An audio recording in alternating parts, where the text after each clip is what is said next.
Hello दोस्तों, नमस्कार, प्रणाम। तक का हाल बा भाई लोग।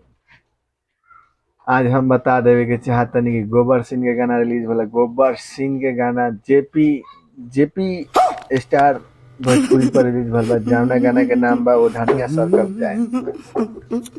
जेपी स्टार भोजपुरी पर रिलीज भल बा। जौना गाना के नाम बा ओढ़निया सरकत जाए। जानत रहलो आज बहुत खुशखबरी का बा कि मात्र 1 घंटा में 5,000 आदमी देख ले। 5 के, ओनली 5 के। तो कभी स्टार स्टार ही होता है और गोबर सिंह बेकार है। 1 घंटा में इनकर ये हालत बा। 1 घंटा में मात्र 5 के आदमी।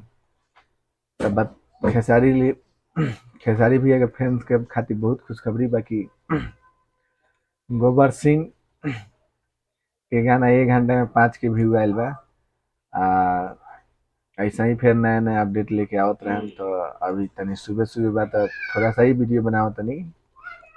फिर आगे वीडियो में देखें। तो चैनल के सब्सक्राइब करी, शेयर करी, लाइक करी। खत्म। Bye bye, tata, good bye, गया।